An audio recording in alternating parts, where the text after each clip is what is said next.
Siap.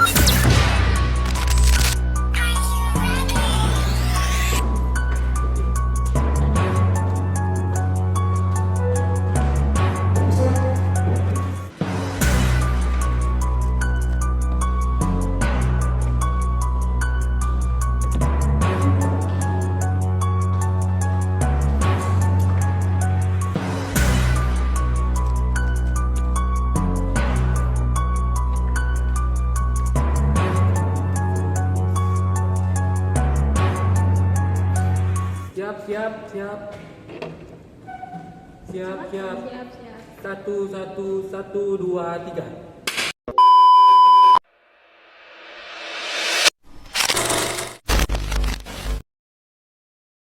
Ngeliat tapi diam, kenapa kita gak udah dinolongin? Halo semuanya, welcome to Tak. Saya di sini Tri. Saya Anggi, saya Luari. Jadi podcast kita ini bakal ngebahas hal-hal sosial yang kadang kita lakuin itu tanpa sadar. Kita bakal ngebahas hal-hal yang terjadi akhir-akhir ini yang bisa jadi kamu atau kita di sini ini adalah pelakunya juga. Betul, kita menjadi pelaku tanpa kita sadari. Tapi tenang aja guys, ini bukan pelaku kriminal, tapi kesalahan-kesalahan kecil yang masih sering kita lakukan.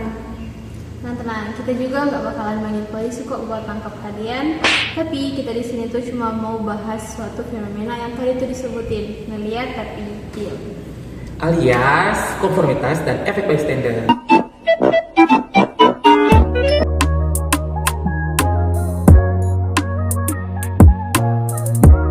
Kedengarannya sih ilmiah ya, tapi tenang aja kok. Kita bakal ngebahasnya tuh dengan santai. Woi, lagi santai kawan. Nah, di sini kita akan bahas kesalahan-kesalahan apa sih yang masih kita lakukan itu? Apa tuh? Apa ini belum.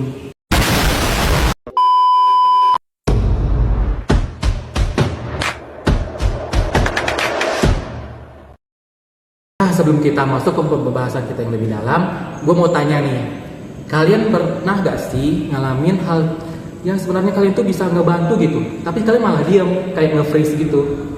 Aku pernah lagi jalan, terus tiba-tiba ada anak kecil jatuh. Tapi orang-orang di sekitar itu cuma ngeliatin kayak masih mencerna, ini kenapa? Ya terus lu freeze gitu aja. Ya, karena aku mikir nggak ada yang gerak duluan nih, jadi ragu mau nolongin. Terus akhirnya ya kita kurang gercep nolongin adiknya. Nah itu dia efeknya, kita nunggu orang lain dulu gitu. Nah itu tuh termasuk ke dalam konformitas. Jadi tuh konformitas tuh kayak kita melihat perilaku orang-orang di sekitar kita, dan sebenarnya tuh kita bisa nolongin, tapi karena kita melihat orang-orang di sekitar kita diam, ujung-ujungnya tuh kita ngikutin perilaku yang mereka tunjukkan kayak gitu. Ya, kayak udah kebiasaan manusia sekarang sih, kayak ikut yang lain aja atau ikut mayoritas aja. Padahal kadang yang lain juga bingung, kita juga bingung, jadi kita gak tahu kita harus ngelakuin apa, karena kita semua itu bingung. Nah, jadi gue nih mau angkat satu kasus gitu, sekitar terjadi akhir-akhir ini ada seorang om-om lah di KRL itu, kayak gak jelas banget itu, dia marah-marah, dorong-dorong, bahkan sampai pernah adu mulut dengan seorang perempuan, atau bahkan sampai ngancam seorang perempuan. Ya, kayaknya aku pernah lihat. Terus orang-orang di sekitar itu nggak ada yang nolongin nggak sih? Iya, nggak ada yang nolongin. Nah tapi kan video itu juga kan muncul gitu di aku. Terus aku lihat ada satu bapak-bapak yang mau nolongin gitu. Tapi dia kayak takut gitu. Mungkin ya karena si pelakunya ini tuh kayak bersifat agresif gitu ya. Kan tadi dibilang dorong-dorong gitu, bahkan adu mulut gitu. Jadi mungkin bapaknya juga pikir ya takut aja gitu sih buat nolongin. Padahal di video itu dengan jelas sih ada banyak orang, ada sekitar 15-20 orang, tapi mereka semua itu cuma kayak ngerekam, ngelihat sekeliling, mundur, terus saling tatap gitu, nggak ngebantu. Terus kalau nggak salah ada yang pura-pura main HP nggak sih? Padahal kalau dipikir, kalau mereka ada di posisi itu pasti mereka takut juga. Ini loh, itu tuh dalam itu. Nah, dalam psikologis itu disebutkan sebagai bystander tuh yang textbook banget. Kenapa gue bilang textbook? Karena gini loh, bystander itu secara sederhana itu sebuah perilaku yang Dimana karena kita mau nolong, sebenarnya kita mau nolongin, tapi karena udah banyak orang di sekitar kita, jadi kita tuh berpikir kayak ya pasti bakalan ada orang lain yang bakal bantuin si korban ini gitu. Padahal ya semua orang di situ juga pasti pemikirannya yang sama kayak gitu. Realitanya nggak ada tuh yang menolong sama sekali. Karena semua berpikir hal yang sama. Kalau dipikir-pikir ini kayaknya sama kalau ada tugas yang dari dosen, terus karena mayoritas di kelas bilang ih gampang kok, tapi kita otomatis juga ikutan bilang gampang, padahal sebenarnya susah. Bener-bener mirip banget. Nah, bener banget tuh. Oh ya, gue juga baru ingat kalau tadi di kasus di KRL tadi tuh ada tambahan faktor lain kenapa juga orang-orang di sekitarnya itu yang udah ngeliat tapi nggak nolongin, itu mungkin ada faktor rasa takutnya. Kenapa? Karena ya kita kembali lagi ke awal tadi, dia udah bersifat agresif, dia udah dorong-dorong, bahkan mungkin kalau mereka berpikir kayak kalau mereka mau nolongin bisa aja mereka tuh kena pukul sama pelakunya aja gitu. Tapi ini buat kita mikir nggak sih, sebenarnya kita ini peduli nggak sih sebenarnya? Kita peduli, tapi pedulinya kita itu dalam mode diam, karena cuma sampai dipedulinya aja, tapi tindakan yang dilakukan nggak ada. Nah bener banget tuh, kita tuh sebenarnya peduli, tapi itu kita bingung harus ngapain untuk membantu kayak gitu. Oke, ini jadi pertanyaan yang penting banget sih. Kenapa budaya silent mode itu kuat banget sih buat kita ini? Oke, gue bakalan kasih 3 alasan kenapa ini tuh bisa jadi hal yang kuat, silent mode tuh bisa jadi hal yang kuat dalam kehidupan lingkungan kita. Nah itu yang pertama adalah situasi ambigu. Nah kita mungkin kalau kita berada di situasi yang seperti itu, kita bakal mikir kayak ini tuh bahaya nggak sih, ini tuh parah nggak sih, ditambah lagi sama perilaku orang-orang yang ada di sekitar kita. Kita ngelihat mereka tenang, mereka diam, jadi otomatis kita pikir ya udah ini tuh nggak bahaya, ini tuh ya aman-aman aja gitu. Contohnya kayaknya kalau ada tiba-tiba orang teriak, tapi orang di sekitar kita itu cuma diam, kayak masih mencerna, ataupun ada yang nggak peduli, padahal itu bisa jadi tanda bahaya nggak sih? Ya benar banget tuh. Nah yang kedua itu takut salah. Kenapa? Karena banyak orang yang di sekitar kita, saat kita mau bertindak tuh kita pasti bakalan mikirin bagaimana pandangan orang lain terhadap kita, kayak dia terlalu lebay, dia terlalu ikut campur dengan urusan orang lain kayak gitu. Akhirnya ya kita memilih untuk diam aja. Mungkin juga ada sebagian yang takut kalau viral nanti itu kena upload di akun-akun lambe nggak sih, kayak suatu viral gitu. Nah, iya banyak tuh, itu tuh banyak banget kejadian di akhir-akhir ini, karena ya di saat seperti itu mereka malah ngangkat HP terus ngerekam aja kayak gitu. Nah yang ketiga tuh difusi tanggung jawab, itu tuh kayak melempar tanggung jawab itu ke orang lain gitu. Kita tuh mikir pasti kayak oh pasti ada yang bakalan nolongin, ada pihak keamanan yang bakal datang untuk ya misahin ataupun melerai yang bermasalah kayak gitu ya. Padahal itu pemikiran semua orang yang ada di situasi kayak gitu juga.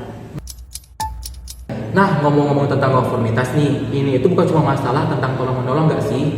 Ini itu pernah terjadi di kehidupan kita sehari-hari, banyak banget nih contohnya. Nah bener banget, kayak contoh yang tadi yang tugas itu yang mayoritas bilang gampang, teman-teman lain juga bilang ikut gampang. Nah iya, bahkan kalau misalnya kita di kelas ya, di kampus ataupun dia di sekolah-sekolah, itu tuh sering banget terjadi. Misalnya selesai guru atau dosen menjelaskan, itu pasti kan ada suatu kalimat yang akan dilontarkan kepada murid-muridnya, kayak ada yang mau bertanya atau ada pertanyaan nggak. Nah terus misalnya nih gue angkat tangan duluan, nah pasti setelah ya, gue angkat tangan itu bakalan ada juga teman-teman gue yang berani angkat tangannya, karena gue udah nunjukin lebih dulu keberanian gue buat nanya gitu. Ya itu salah satu contoh konformitas. Nah itu menarik banget, berarti konformitas itu bisa dilakukan. Yes, bisa dilakukan. Setelah aku pikir-pikir bisa dilakukan dengan hal yang positif dan hal negatif gak sih? Ya contoh negatifnya kayaknya gosip. Kalau ada satu orang yang angkat, kalian tahu nggak? Pasti yang lain juga ikut-ikutan. Jadilah gosip yang panjang. Iya, terus kalau contoh yang positifnya ya kalau kita nolongin ya pasti orang lain juga bakal ikut nolongin gitu. Jadi gitu ya. Oke, kita masuk pada pertanyaan penting. Kalau kita pengen nolong nih, tapi takut, gimana? Apa yang harus kita lakukan? Oke, gue bakalan kasih beberapa tips buat kalian juga semua yang nonton podcast ini gitu. Dengerin ya guys ya. Pasang telinga. Nah, yang pertama itu ajak orang lain buat nolongin bareng-bareng.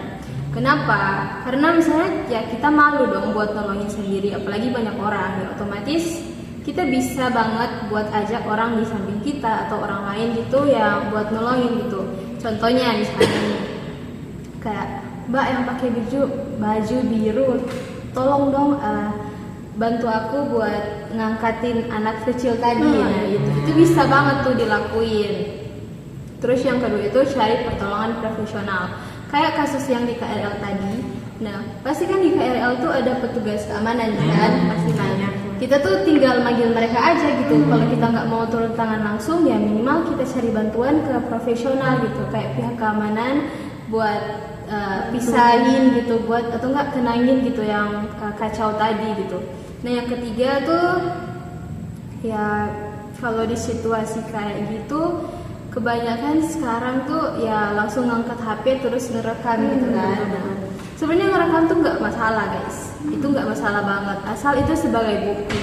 Tapi yang jadi masalah itu kalau misalnya kita ngerekam, tapi itu kita ya udah ngerekam terus kita pergi aja tanpa memberikan pertolongan. Nah, kita tuh bisa banget ngerekam, satu sebagai bukti, dan kedua kita sambil ngerekam tapi sambil juga cari bantuan gitu.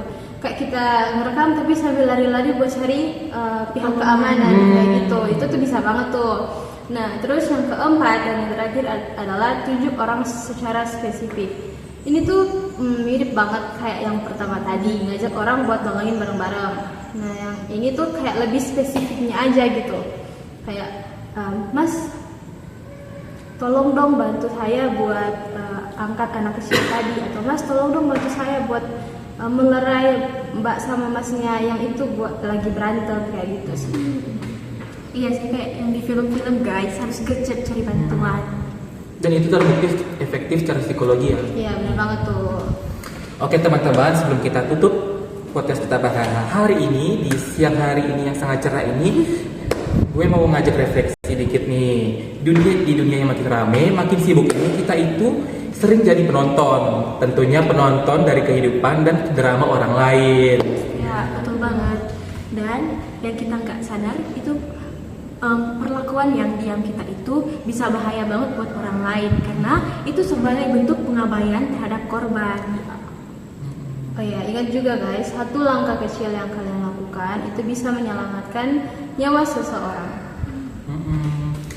Kita bisa mulai dari hal-hal kecil, misalnya ngebantu barang yang jatuh atau manggil seorang petugas keamanan seperti yang dikatakan tadi bila terjadi suatu masalah, atau panggil bantuan misalnya seperti pemadam kebakaran. Mungkin bisa bila terjadi kebakaran tidak usah menunggu untuk orang lain memanggil bantuan, kita bisa lakukan sendiri tanpa harus menunggu orang lain melakukannya. Ya, jadi guys, intinya selama kita bisa bantu orang itu, please bantu dan jangan abaikan. Ya, karena diam bersama kita itu jauh lebih bahaya daripada salah langkah kecil. Ya, setidaknya kita udah mencoba buat bantu gitu daripada kita cuma diem aja. Ya. Oke semua, terima kasih sudah dengerin episode podcast kita pada hari ini. Semoga kita semua bisa menjadi lebih manusiawi, lebih berani, dan lebih peduli kepada sesama manusia tentunya. Amin. Dan buat teman-teman yang udah nonton podcast ini, jangan lupa di-share ke teman-teman yang mungkin masih melakukan sikap pengabaian tadi, dan jangan lupa share. Oke, demikianlah podcast kita pada saat ini. Sampai jumpa di episode berikutnya. Bye. Jangan lupa share ke alam kubur, alam baka, alam neraka, dan semuanya alam-alam itu. Setuju banget. Tapi yang paling penting share ke bumi guys. Yes, Kalau boleh share juga ke pelaku-pelaku yang di sekitar. yes, menyalakuin. Ya, terima kasih. Terima kasih.